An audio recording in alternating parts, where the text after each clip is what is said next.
Hello everyone, welcome to KelTube channel and welcome to our channel.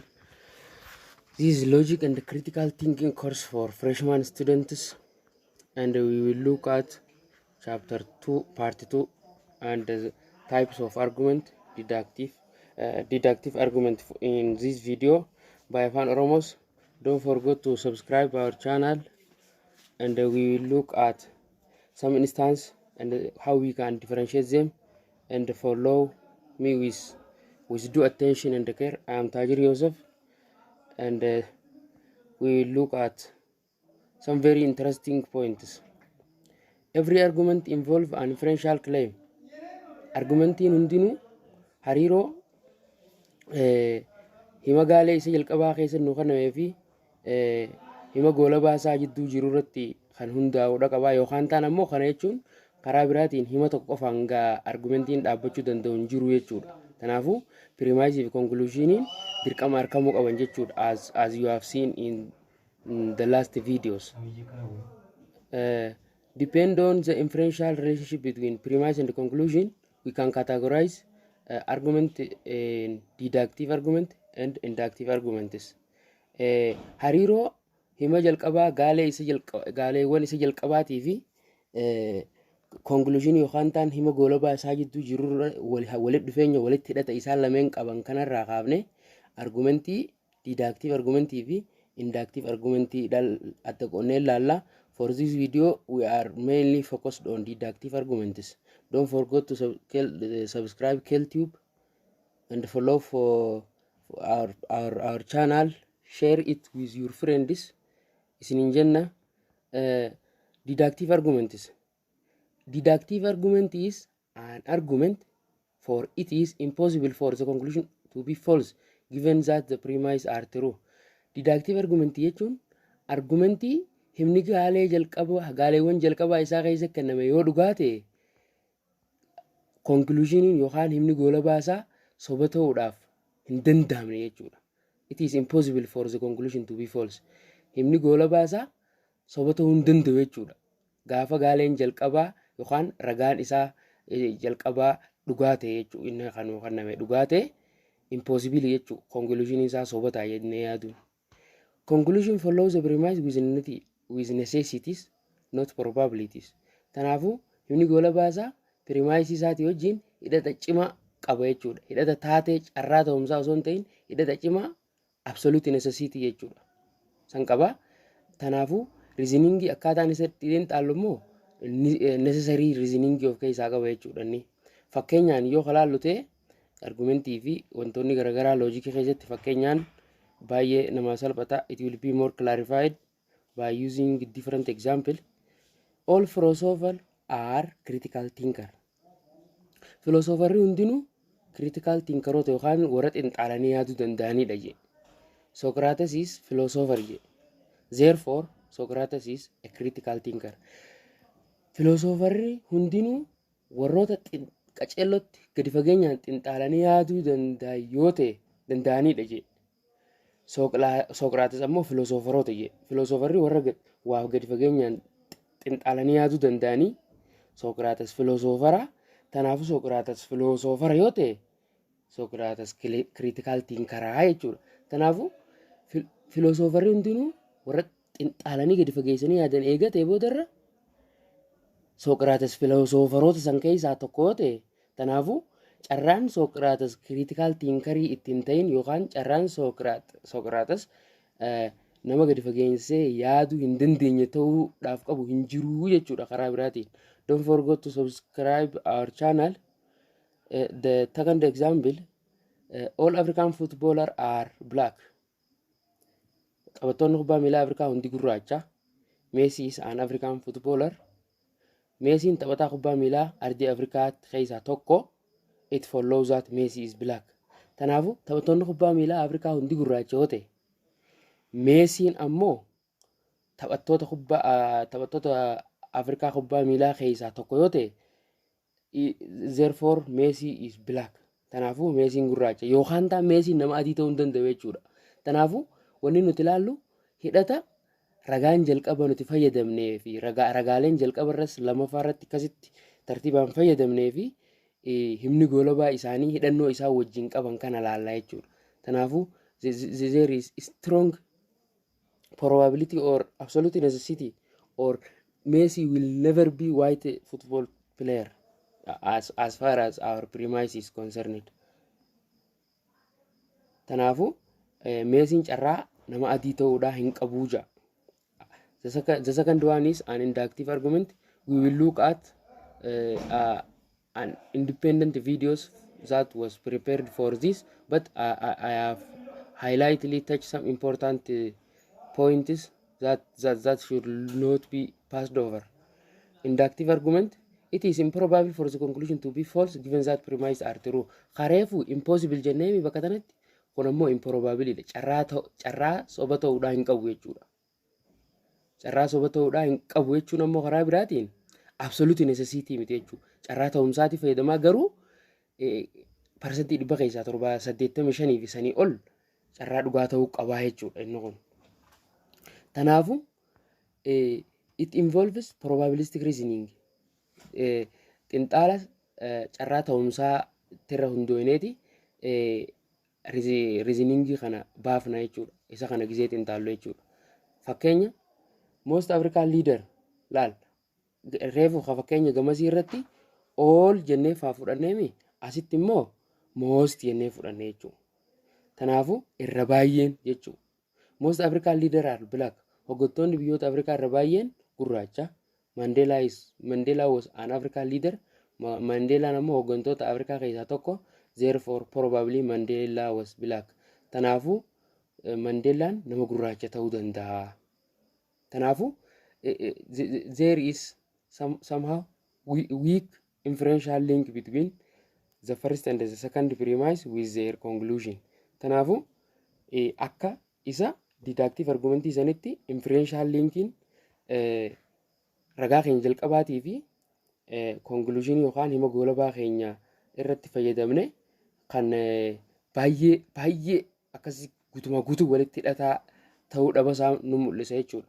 Don't forget to subscribe and share KelTube for your friends. Hin irraanfatinaa inni subscribe godhuudha. Kanaafuu hoggantoonni Afrikaa baay'een gurraacha yoo ta'an Mandeelaan hoggantoota Afrikaa san keessaa tokko yoo ta'e irra baay'een isaanii jechuudha. Kanaafuu Mandeelaan ammoo warroota irra baay'een gurraachaa san keessaa tokko ta'uu danda'a jechuudha. Almost all women are mammals. Irra baay'een dubartoota hoosiftoota jedhe. Hannaan is woman jedhe. Hannaan dubartoota. Kanaafuu hannaaniin hoosiftoota. Irra baay'een dubartoota hoosiftoota yoo ta'an hannaan dubartoota yoo taate hannaan ammoo mammaalii ta'uu dandeessi jechuudha. Isa kanaa jechuun fakkeenyi isaa salphatti gaafa viidiyoo tana laaltanii kitaaba keessan guddaa handaawtii wajjin wal bira qabdanii laaltan it will easily understandable. Salphatti hubachuu dandeessanii jechuudha. How we can differentiate deductive argument from inductive arguments. Amma gaa eega akkas taate boodarra deductive argumentii akkamiin inductive argumentii irraa adda baafna. So it may create some confusion whenever we are rushing over simply seeing the statement given. Akkanuma gubbaarra yoo halaallu ta'e wal nu duraa qabdee yookaan nu dhibuu dandeessee jechuudha. Kanaafuu it need critical evaluation of the given argument as well as the inferential claim, inferential relationship between the given premise and the conclusion. Kanaafuu qaceelloo laaluu qabna jechuudha. Hidhata gaaleewwan keenya inni jalqaba akka ragaatti itti fayyadamnee fi himni goolabaa isaa nuu kanname kana qaceelloo laaluu barbaachisaa jechuudha adda baafachuudha. So in order to identify deductive argument from inductive argument, there are some developed criteria to differentiate both of them from one another. Tokko tokkorraa adda baasuudhaaf deductive inductive irraa adda baasuudhaaf maloota tokko kan developed ta'anii jira jechuudha. The first one and the most important one is the occurrence of special indicator word.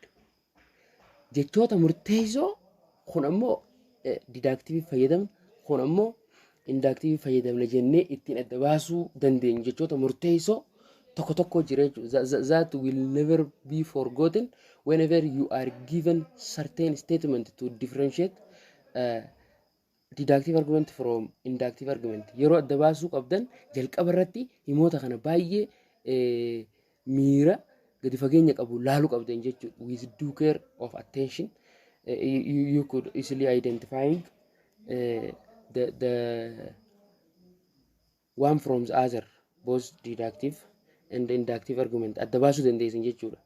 Jechoota akka certainly, all, necessarily, absolutely, definitely jechoonni kun hima gaalee isinii kenname keessatti gaalee yookaan conclusioniis ta'u premise nuu kenname irrattis ta'u baay'ee kan itti fayyadamnu irra baay'ee jechuudha. Deductive argumentiidha keessatti certainly guutumaa guututti baay'ee barbaachisaa ka ta'e yookaan absolutely, definitely, totally warri kanaa kun deductive argumentii keessatti itti fayyadamna. Probable, improbable, some, majority, almost, plausible, implausible, likely, unlikely jechoonni kun ammoo hima gaalee keenya karagaaf itti fayyadamnu yookiin taan hima keenya ka xumuraa yookaan goolabaa irratti yookaan kennamu ta'e especially gaaleewwan kana eessatti argattanii hima goolabaa keenya irraa argattan jechuudha. Certainly, all, necessarily warra jiru kana irra baay'eesaa in majority of the case you could find it in the given conclusion of certain arguments. Conclusion irratti argattan jechuudha gaaleewwan kana irra baay'ee. Kanaafuu akkanatti special word yookaan jechoota murteessoon kun keessa jiraachuun isaanii kun inductive kun deductive jennee akka adda baafnuu fi nu gargaaruu danda'a. The second criteria to differentiate deductive argument from inductive argument is the strength, jabeenya walitti hidhata jabeenya jechuudha. The actual strength of inferential link between premise and the conclusion. Walitti hidhata yookaan hariiroo dhugaa tan gaalee hima ragaa keenyaaf itti fayyadamnurra nuu kennamtee fi hima goolabaa isaa jidduu jirtu actual strength of inferential link. Hariiroo dhugaa yookaan hangam tokko walitti hidhata isaa baay'ee cimaa ta'uu fi cimaa ta'uu dhabasaa laalleeti kun deductiveidha. Kun ammoo inductiveidha jennee adda baasuus ni dandeenya jechuudha. For example, all Ethiopians love their countries. Itoophiyaanonni hundinuu lammiin Itoophiyaa hundinuu biyya isaanii ni jaalatanii je. Dabalees premise waaniin. Dabalees an Itoophiyaan kun premise tuudha jechuudha. Dabaleen nama lammii Itoophiyaati. Therefore, dabalee love his countries. Kanaafuu Itoophiyaanonni hundi jeela. Itoophiyaanonni baay'een hin jenne. Irra baay'eenis hin jenne. All je guututti hundi isaanii je. Kanaafuu Itoophiyaanonni hundinuu biyya isaanii yoo jaalatan akkasumatti ammas dabalaan nama lammii Itoophiyaa tokko yoo ta'e carraan dabalaan biyya isaa jaalachuudhaaf hin qabne hin jiru jechuudha karaa biraatiin. Therefore, dabale must love his countries ማለት ነው as far as our given premise are concerned. Kanaafuu dabaleen biyya isaan ni jaalata jechuudha. Majority irra baay'een majority of Ethiopia are poor. Alamuddin is an Ethiopian. Therefore, Alamuddin is poor. Irra baay'een lammii Itoophiyaadha hiyyeessa yookaan harka qalleessa yookaan miskiina jennaan jechuudha. Naannoo kanatti namoonni baay'een Itoophiyaadha namoota harka qalleessa. Alamuddin is an Ethiopian. Alamuddin lammii Itoophiyaati. Therefore, Alamuddin is poor.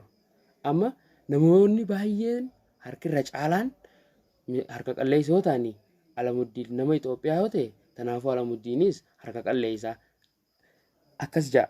Garuu immoo Alamuddin namoota majority yeemee majority keessaa warra hafan san ta'e tujjaara ta'uu carraan inni ta'uu danda'u ni qabaa jechuudha. As the reasoning of inductive argument are based on probabilistic reasonings. Sadaffaan criterion nuti itti deductive argument from inductive argument ittiin adda baasuu dandeenyu kun ammoo the character or amala yookaan form of argumentation the arguer use. amala yookaan haala namichi argumentii isaa kana itti fayyadamu san laallee adda baasuu dandeenya jechuudha. Some typical deductive arguments warroota deductive argumentii irra baay'ee keessa argannu argumentii based on mathematics, argumentii based on definition, argumentii based on syllogism. Warra syllogism definition fi mathematics warri ta'e kuni irra baay'een isaanii I can say almost totally it is it have a nature of deductive argument. Amala deductive argumentii qaban jechuudha. Argumentoonni waan akka herreegaa, hima yookaan hiikaa jechootaatii fi waan garagaraa akka syllogism fa'aarratti kan hundaa'an kun deductive argumentiidha jennee fudhachuu ni dandeenya. Some typical inductive arguments: argument of prediction, argument from analogy, argument from authority, inductive generalization, argument based on sign, argument based on causation. Jarri kun ammoo in majority of the case they are inductive arguments. Argumentii tilmaama irratti hundaa'u, argumentii analogy wal fakkeenya jechaa jechuudha. Argumentii authority yookaan namoonni garagaraa yookaan maddoota garagaraatiirra argumentii ragaansaa fudhatamee dhalaa'u, inductive generalization based on sign mallattoo garagaraa, causation, cause and effect relationship jechuudha. Walitti dhufeenya ka'umsaa fi bu'aa irra kan hundaa'an amma instance of inductive argument jennee adda baasuu ni dandeenya. Don't forget to subscribe KelTube and we will look at for this video instance of deductive arguments. Isaan kun akkuma reefu jenne bakka sadii kun argument based on mathematics, argument based on definition and syllogism. Syllogism ni fifu bakka sadii qoodamti ni ilaalla jechuudha isaan sadeenu.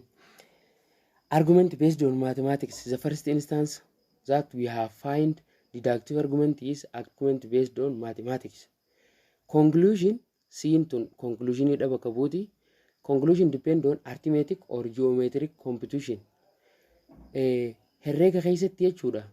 Herreega keessatti irra baay'een arithmetic fi geometriidhaan waan safaramee argamu waan qabatama dhugaa ta'ee fi conclusioniin isaa achirratti dhaabbatti. Tanaafu conclusioniin argumentiin isaa yookaan arithmetic yookaan geometriidhaan nuu kennamu ta'e conclusioniin isaa yeroo baay'ee waan premise-dhaan nuu kennameen adda waliin dhabu jechuudha. Waliin faalleessu or it doesn't contradict with a given piece of premises.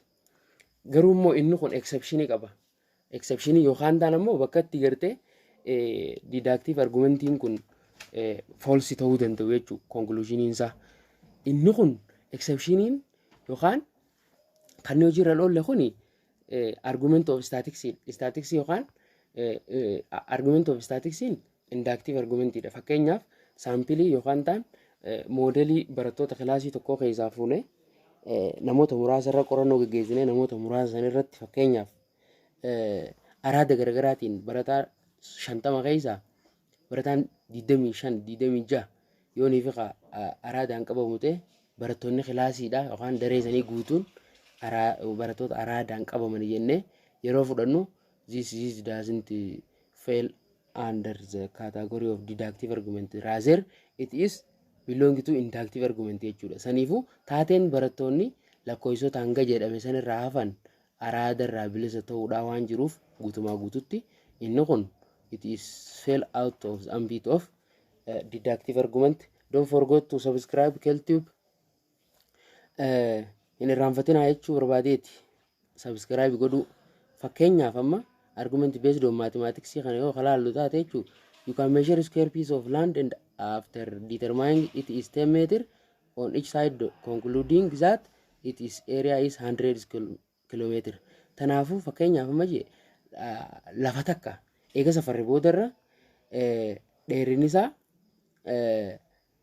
kilomeetira meetira 10 yoo enne boo kallattii roga hundaan meetira 10 yoo enne bal'inni isaa m square eegatee boodarra jechuudha.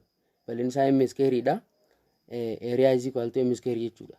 Tanaafu 10 hogguunii fi square goonu meeqa ta'a square meter dhibba tokko ta'a jechuudha 100 square meter. Kanaafuu probability yookaan carraan inni yoonii fi dheerinni nuu kenname meetira 10 ta'e bal'inni isaa square meter dhibba tokko ta'uudhaaf qabu hin qabne hin jiru jechuudha dhibbuma ta'a malee. The sum of two odd number is always even. Walitti ida'amti lakkoofsa hanquu lama yeroo hunda lakkoofsa guutuu nuu kenna jedhe. Kanaafuu the sum of 9 and 3 is an even number. Kanaafuu ida'amni yookaan ta'an ida'amni lakkoofsa 3 fi 9 even number yookaan lakkoofsa guutuu 12 ta'a jechuudha. Since triangle is congruent since triangle is congruent with triangle B, triangle N, triangle B dha wajji walitti galoo yoo ta'u ta'e, and the triangle A is isosceles, triangle N ammoo isosceles yoo ta'e, it follows that triangle B is isosceles. Rogsadeen aan rogsadee baadhaa wajji walitti galoo yoo ta'u je fi rogsadeen aan isosceles yoo ta'u ta'e, rogsadeen baanis isosceles dha je. Kanaafuu eega walitti galoo ta'an boodarra yoo walitti galoo eega ta'an booda rogsadeen aan isosceles yoo ta'e dirqama rogsadeen baanis isosceles dha je since it is congruent. This is instance of deductive argument based on mathematics. And don't forget to subscribe KLTube and share for your close friends. Isa kana fakkaate jechuudha argument based on statistics, mathematics, sorry. The second one is argument based on definition. Argument hiikarra hundaa'e jechuudha. Conclusion depend on definition of some word or phrase used in the premise. Goolamni isaa kan irra hundaa'u hiika jechoota tokko tokko kan nu gartee gaalee keenya isa jalqabaa akka ragaatti itti fayyadamne san irratti hundaa'a je yookaan karaa biraatiin himni goolabaan keenya gaalee nuti premise keessatti itti fayyadamne irratti hundaa'a je. Fakkeenyaaf je angle is honest. Angle amanamaadha je. Yookaan angle jechuun karaa biraatiin milaaka yookaan maleekaa jechuudha. Angle is honest. Milaakni amanamaadha. It follows that angle tell the truth. Kanaafuu eega amanamaa ta'e boodarra immoo amanamaa jechi kunii kan isaa maali? Nama dhugaa dubbatu jechuudha. The one who don't lie to everyone jechuudha. Nama kijibne jechuudha. Yookaan nama somne. Kabbadee is physicians.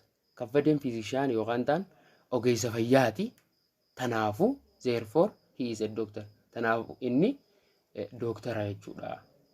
Kabbadeen physician yoo ta'e he is doctor. Hiikaan jechoota kana lameeni wal fakkaataa jechuudha. Yookaan ta'an they are the same, they have the same meaning jechuudha. Hiikaa wal fakkaatan qaba. God is omniscient. It follows that he knows everything. Kanaafuu jechi omniscient jedhuu fi now everything jedhu kun hiikaa wal fakkaataa qaba. Siniifuu himni keenya premising keenya isa kana yoo ta'u conclusioning keenya it follows kajuu kana asiin ka jiru kun inni waa hunda beeka jechuudha karaa biraatiin. Sadaffaan the third category of instance of deductive argument is syllogism, and these syllogism are again categorized into 3. Bakka sadii qonna jechuudha syllogism kana. Tokkoffaarra ka jiru categorical syllogism dha. Categorical syllogism tun jechoota muraasa yookaan baay'ee beekamoo ta'an all, no, none warra jiru kana keessaa qabu kana. So they are show the existence of categorical syllogism which fell under the category of instance of deductive argument jechuudha. Jechoota akka guutuu no yookaan none jedhee all hunda isaanii warra jiru kana if keessaa qaba jechuudha. Fakkeenyaaf all Egyptians are Muslim. Lammiin Egypt hundi Muslima je. No Muslim are Christian. Muslimni Christiana ta'e hin jiru jechuudha. Kana jechuun osoo Muslima ta'e jiru namni Christiana hin jiru jechuudha. Yookaan namni Muslima ta'e Christiana miti jechuudha. Kanaafuu no Egyptian is a Christian.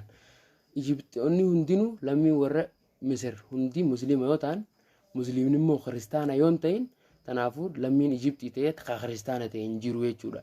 This is one instance of categorical syllogism. Jechoota all, no, none jedhu kana arginaan hima isinii kan nama keessatti inni kun didactive argumentiidha jechuudha. Didactive argumentii keessaa categorical syllogismii jalatti ramadamaa jechuudha. Inni lamaffaan syllogismiidha. Hypothetical syllogismidha. Hypothetical syllogism kun hypothetical syllogism have conditional statement for one or both of its premise. Gaalee rarraa yookaan conditional statement if keessaa qaban jechuudha. Isaan kun wantiidhaaf premise tokkoo fi tokko ol yoo qabaates conditional statement warra if then jennuun kana jechuudha. Yoo akkana ta'e akkana ta'a warra inni dubbannee yookaan itti fayyadamnu kana if keessaa qaba jechuudha. Hypothetical syllogism if ... then statement. Fakkeenyaaf amma if A then B, if B then C, therefore if A then C. Amma karaa biraatiin if you study hard then you will graduate with distinction. Yoo jabaattee qo'atte distinction yookaan maqaa bareedaa wajjin eebbifamta jedha. If you graduate with distinction you will get rewarding job.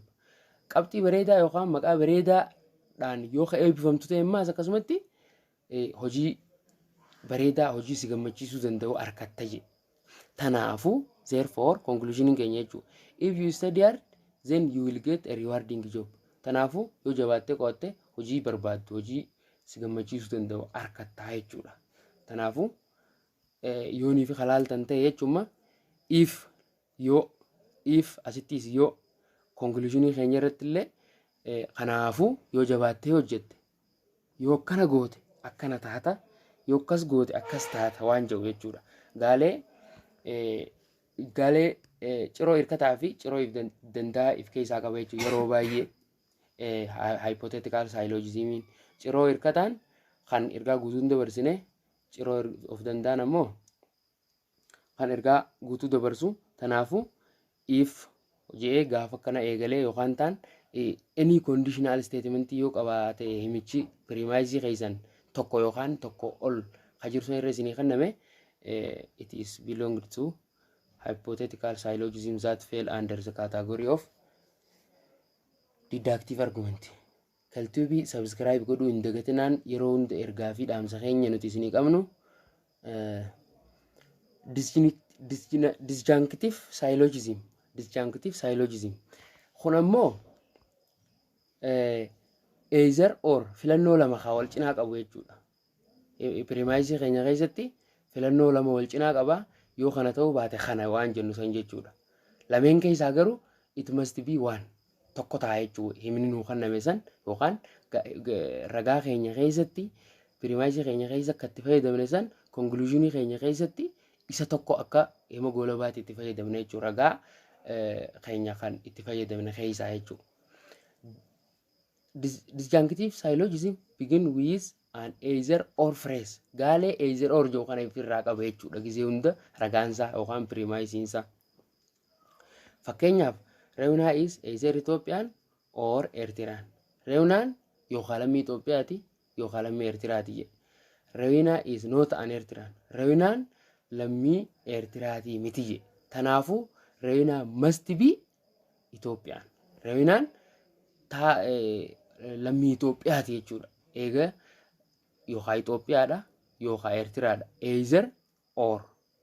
Tanaafu Reunaan yoo Eertiraa ta'uu baatte isin biyya biraa lammii biyya biraa tamuutiiti miti jechuudha. Lammii Itoophiyaati malee.